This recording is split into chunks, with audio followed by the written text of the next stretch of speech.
ਸਤਿ ਸ਼੍ਰੀ ਅਕਾਲ ਜੀ। ਜਸ ਪੰਜਾਬੀ ਦੇ ਸੋਸ਼ਲ ਮੀਡੀਆ ਪਲੇਟਫਾਰਮ ਤੇ ਤੁਹਾਡਾ ਸਵਾਗਤ ਹੈ। ਦਿੱਲੀ ਦੇ ਮੁੱਖ ਮੰਤਰੀ ਅਰਵਿੰਦ ਕੇਜਰੀਵਾਲ ਦੇ ਵੱਲੋਂ मीडिया ਨੂੰ ਸੰਬੋਧਨ ਕੀਤਾ ਗਿਆ ਤੇ ਕੀ ਕੁਝ ਕਿਹਾ ਗਿਆ, आओ सुनते हैं।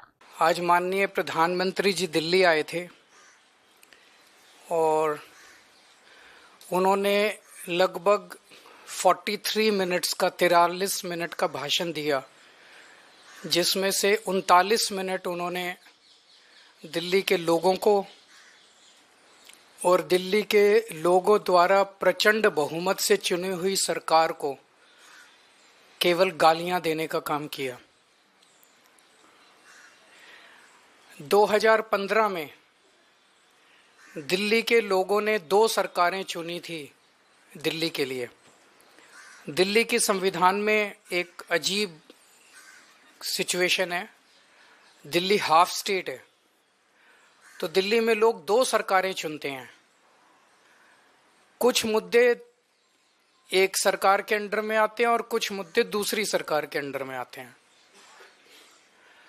तो दिल्ली में 2015 में लोगों ने 2 सरकारें चुनी थी, केंद्र सरकार बीजेपी की और दिल्ली सरकार आम आदमी पार्टी की। उसको अब 10 साल हो गए। इन 10 सालों में आम आदमी पार्टी की दिल्ली सरकार ने क्या क्या काम किए, आज अगर आप मुझे बताने के लिए बोलें तो शायद मुझे 2-3 घंटे भी कम पड़े। इतने काम किए, इतने काम किए, इतने काम किए, शिक्षा में, स्वास्थ्य में, बिजली में, पानी में, सीवर में, सड़क, इतने काम किए हम लोगों ने कि मैं कई घंटों तक काम गिना सकता हूं। लेकिन जो दूसरी सरकार थी, जो दिल्ली के लोगों ने केंद्र सरकार चुनी थी बीजेपी की, उन्होंने 10 साल में एक भी ऐसा काम नहीं किया जो कि आज प्रधानमंत्री जी अपने 43 मिनट के भाषण में आप लोगों को गिना के गए होंगे। अगर उन्होंने 10 साल में काम किए होते तो शायद आज उन्हें दिल्ली के लोगों को इतनी गालियां देने की जरूरत ना पड़ती। वो अपने काम गिनाते, वो गालियां ना देते। जो व्यक्ति काम करता है वो गाली नहीं देता। जब कोई आदमी काम नहीं करता तो फिर उसे गालियां देनी पड़ती है। वो गालियों के बस पे चुनाव लड़ता है। 2020 में प्रधानमंत्री जी ने दिल्ली के लोगों से कई वादे किए थे। 2020 के विधानसभा चुनाव में भी आए थे।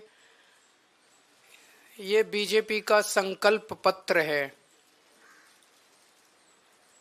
इसमें कई सारी बातें लिखी हुई है। इसमें प्रधानमंत्री जी कह के गए थे 2020 में,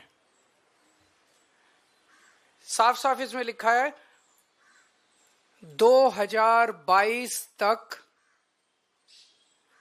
दिल्ली में सब लोगों को पक्के मकान दे दिए जाएंगे। ये इस संकल्प पत्र में प्रधानमंत्री जी ने बोला, 2020 में बोला उन्होंने। 2022 तक दिल्ली में सब लोगों को पक्के मकान दे दिए जाएंगे। 2020 से लेके 2025 तक आज प्रधानमंत्री जी 1700 मकानों की चाबी दे के गए हैं। इसके पहले कालका जी में 3000 मकानों की चाबियां दी थी, तो मोटे मोटे तौर पे 4700 मकान बनाए हैं 5 साल में। 4700 मकान बनाए हैं 5 साल में। दिल्ली में 4 लाख झुग्गियां हैं, 15 लाख लोगों को मकान चाहिए। 4700 मकान इन्होंने 5 साल में बनाए हैं। मुझे लगता है कि शायद 200 साल का प्रोग्राम बीजेपी ने बनाया है। ये संकल्प पत्र 5 साल का नहीं है, 200 साल का है। 200 साल भी इस रेट पे अगर 5-5 साल में 1700 मकान बनेंगे, तो ये जो झुग्गी झुग्गी में जाके कह रहे हैं पक्के मकान देंगे, तो अगले 1700 मकान जो हैं वो 2030 के चुनाव के पहले बन के तैयार होंगे। और शायद वो देने की जरूरत भी ना पड़े, जिस तरह से ये झुग्गियां उजाड़ रहे हैं। पिछले 5 साल के अंदर इन लोगों ने झुग्गियां तोड़ तोड़ के 2,78,796 लोगों को बेघर कर दिया। प्रधानमंत्री जी वादा करके गए थे मैं तुमको पक्के मकान दूंगा, लेकिन धोखा दिया, पीठ में छुरा घोंपा, लोगों के बच्चों को सड़क पे लाके, कितने सारे ऐसे इनके नेता जाते हैं झुग्गियों में सोते हैं और 2 महीने के बाद उन्हीं झुग्गी वालों को उनकी झुग्गियां तोड़ के उनके बच्चों को सड़क के ऊपर, भरी ठंड के अंदर सड़क के ऊपर सोने को मजबूर कर देते हैं। 2,78,796 लोगों को इन्होंने 5 साल के अंदर बेघर किया। आज मैं आपको लिख के दे रहा हूं, मेरी बात नोट कर लेना। 2030 के चुनाव में अगर इन लोगों को वोट दे दिया, 2030 के चुनाव के पहले दिल्ली की सारी झुग्गियां तोड़ देंगे। 1700 फ्लैट भी नहीं देने वाले अगले 2030 के चुनाव तक, ये सारी झुग्गियां तोड़ देंगे। एक भी पक्का मकान ये लोग नहीं देने वाले। ये लोग गरीबों के दुश्मन हैं ये लोग। और जो 3000 कालकाजी में मकान दिए हैं इन्होंने, एक बारी जाके देख लो, नरक से भी बदतर है वो। लोग कह रहे हैं इससे तो झुग्गी अच्छी थी, पक्के मकान क्या दिया। नरक से भी बदतर दशा है वहां पे लोगों की। न सीवर है, न पीने का पानी है, कुछ भी नहीं है वहां पे। पूरी बुरी हालत है वहां पे लोगों की जो कालकाजी के अंदर रह रहे हैं। आज प्रधानमंत्री जी 10 साल के बाद आके 3 कॉलेजेस का शिलान्यास करके गए। कॉलेज शुरू नहीं हुए अभी, आज भूमि पूजन हुआ है, आज शिला रखी गई है, शिलान्यास हुआ है, नींव रखी गई है उन कॉलेजों की। मैं प्रधानमंत्री जी को कहना चाहता हूं, प्रधानमंत्री जी 10 साल लग गए आपको 3 कॉलेजों की शिला रखने में। इन 10 सालों में जब तक आप शिला रख रहे थे, इन 10 सालों में मैंने 22,000 क्लासरूम बना दिए, 3 नई यूनिवर्सिटी बना दी, 11 नए वोकेशनल कॉलेज बना दिए और 6 यूनिवर्सिटी कैंपस बना दिए। जितना टाइम आपको 3 शिलान्यास रखने में लगा, उतने टाइम में हम लोगों ने 22,000 क्लासरूम बना दिए, 3 नई यूनिवर्सिटी बना दी, 6 नए यूनिवर्सिटी कैंपस बना दिए और 11 नए वोकेशनल कॉलेजेस बना दिए। हमारी काम करने वाली सरकार है, हमारी शिलान्यास रखने वाली सरकार नहीं है जो चुनाव के पहले आती है और शिलान्यास रख के चली जाती है। मैं प्रधानमंत्री जी को कहना चाहता हूं, आप तो इतने ताकतवर आदमी हैं, आपके पास अथाह पैसा है, भारत सरकार के पास अथाह पैसा है, आपके पास इतनी पावर है, अथाह पावर है। एलजी आपका, पुलिस आपकी, 7 MP दिल्ली के आपके।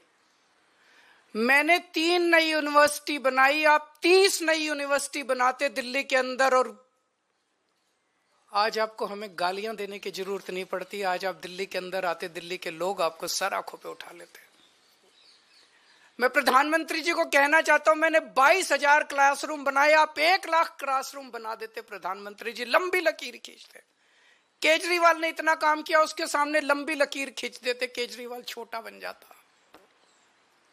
लोग आपकी वाह वाह करते। आपको मुझे गाली 39 मिनट तक आपको गालियां देने की जरूरत ना पड़ती अगर आप कुछ काम करके दिखाते प्रधानमंत्री जी। आपकी वाह वाह होती। मैंने 530 मोहल्ला क्लिनिक बनाए 5 साल के अंदर दिल्ली में, आप 5000 मोहल्ला क्लिनिक बना देते प्रधानमंत्री जी, आपकी वाह वाह होती दिल्ली के अंदर। केजरीवाल को, आम आदमी पार्टी को, झाड़ू को कोई पूछता ही नहीं। आपको मुझे गाली देने की जरूरत नहीं पड़ती। अगर आप, मैंने 5 नए अस्पताल बनाए पिछले कुछ सालों में, आप 50 नए अस्पताल बनाते दिल्ली के अंदर, प्रधानमंत्री जी आपकी वाह वाह होती। लोग कहते भाई प्रधानमंत्री ने बड़ा। आपको आज 39 मिनट तक केजरीवाल को और मोहल्ला आम आदमी पार्टी को और दिल्ली के लोगों को गालियां देने की जरूरत नहीं पड़ती। पिछली बार याद करो, इसमें भी लिखा हुआ है, इनके संकल्प पत्र में लिखा है, 40 पूर्वांचली समाज के साथ सबसे बड़ा धोखा किया है भारतीय जनता पार्टी ने। सबसे बड़ा धोखा पूर्वांचली समाज के साथ किया।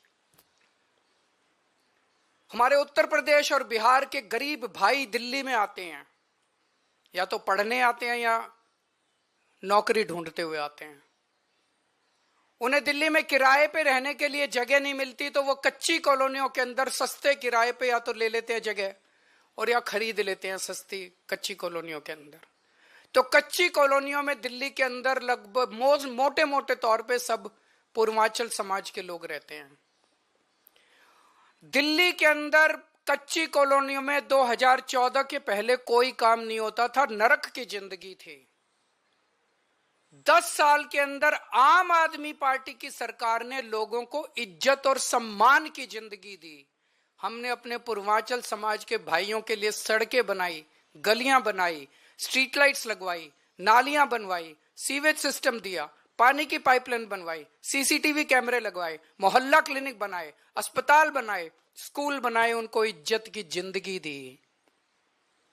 2020 में मेरे को याद है, शायद 5 दिसंबर का दिन था, जब हरदीप पुरी जी और ये आए थे और दिल्ली के लोगों को, पूर्वांचल समाज के लोगों को 2019 या 2019 के पहले वो प्रॉमिस करके गए थे 40 लाख दिल्ली की कच्ची कॉलोनियों के लोगों को हम मालिकाना हक देंगे, उनकी रजिस्ट्री कराएंगे।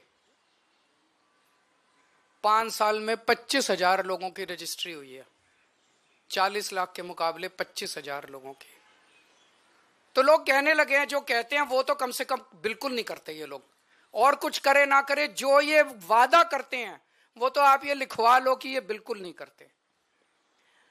आज प्रधानमंत्री जी बोले दिल्ली में आपदा आई हुई है, कई बार उन्होंने कहा दिल्ली में आपदा आई हुई है, दिल्ली में आपदा। आपदा दिल्ली में नहीं आई, आपदा भाजपा में आई हुई है। 3 तरह की आपदा भाजपा में आई हुई है। पहली आपदा, भाजपा के पास सीएम चेहरा नहीं है। दूसरी आपदा, भाजपा के पास नैरेटिव नहीं है, उन्हें पता ही नहीं चुनाव किस मुद्दे पे लड़ना है। तीसरी आपदा, भाजपा के पास कोई भी एजेंडा नहीं है इस चुनाव के लिए। तो 3 आपदा भाजपा के अंदर आई हुई है और एक आपदा दिल्ली में आई हुई है, वो है कानून व्यवस्था। दिल्ली के अंदर खुलेआम गैंगस्टरों की गोलियां चल रही हैं, लेकिन अमित शाह को सुनाई नहीं दे रही। दिल्ली के अंदर महिलाएं रो रही हैं, चीख रही हैं, चिल्ला रही हैं, उनकी चीख पुकार अमित शाह के और मोदी जी के कानों तक नहीं पहुंच रही। व्यापारी रो रहे हैं, व्यापारी दया की भीख मांग रहे हैं, गैंगस्टरों से व्यापारी जो है सुरक्षा मांग रहे हैं, लेकिन इनके कानों तक उनकी आवाज नहीं पहुंच रही। मैं प्रधानमंत्री जी से निवेदन करना चाहूंगा कि अपने अमित शाह जी को कहिए, अगर उनको थोड़ा सा समय सरकारें तोड़ने, जोड़ने, एमएलए खरीदने से समय मिल जाए तो थोड़ा सा समय दिल्ली की कानून व्यवस्था पे भी दे दें। और जो काम दिल्ली सरकार कर रही है, शिक्षा में, स्वास्थ्य में, बिजली में, पानी में, महिलाओं के लिए, बुजुर्गों के लिए, उस काम को लोग आपदा नहीं आशीर्वाद कहते हैं। अगर आपका कोई प्रश्न है तो आप।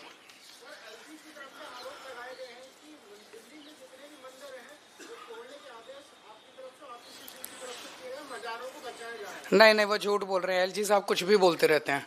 एलजी साहब ने जो आदेश दिए उस पे क्या कह रहे हैं? वो जो 22 नवंबर को आदेश दिए, चोर चोरी करते हुए रंगे हाथों पकड़ा गया, फिर कह रहा पूरी दुनिया चोरी कर रही है इसलिए मैंने भी कर ली।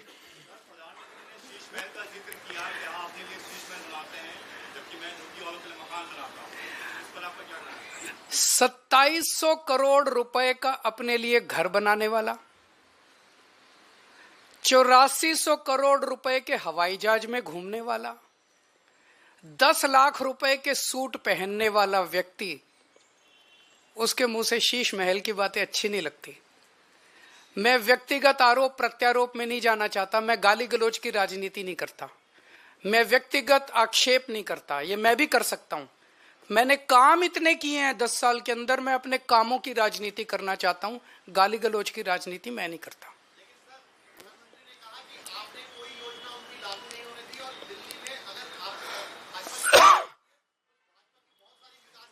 हमारे सामने एक ही मकसद होता है, दिल्ली के व्यक्ति का कैसे फायदा होगा। अगर दिल्ली के व्यक्ति का फायदा, आम आदमी का फायदा केंद्र सरकार की योजना से होता है, हम केंद्र की योजना लागू कर देंगे। अगर हमें लगता है कि मध्य प्रदेश की सरकार ने कोई अच्छी योजना लागू कर दी, हम उसे दिल्ली में लागू कर लेंगे। हमें लगता है तमिलनाडु की सरकार ने कोई अच्छी योजना लागू कर ली, हम उसे लागू कर देंगे। हम इस चक्कर में नहीं करता तेरी योजना मेरी योजना, तेरी योजना मेरी, हम इस राजनीति में नहीं पड़ते। वो लोग कह रहे हैं हमारी योजना लागू नहीं की। दिल्ली की आयुष्मान भारत की बात कर रहे हैं ना, हमने कई बार बता दिया कि किस तरह से आयुष्मान योजना दिल्ली के आयुष्मान योजना कहती है जिसके पास स्कूटर है, जिसके पास कार है, जिसके पास पक्का मकान है, जिसके पास टीवी है, जिसके पास फ्रिज है, उसको अस्पताल की सेवाएं नहीं मिलेंगी। बचा कौन दिल्ली में, बता दो कोई? एक मिनट, कोई बचा ही नहीं। हमारी योजना कहती है जिसके पास मर्सिडीज गाड़ी है उसका भी इलाज हम फ्री में कराएंगे। बताओ क्या दिक्कत है? हमारी योजना अच्छी कि उनकी योजना?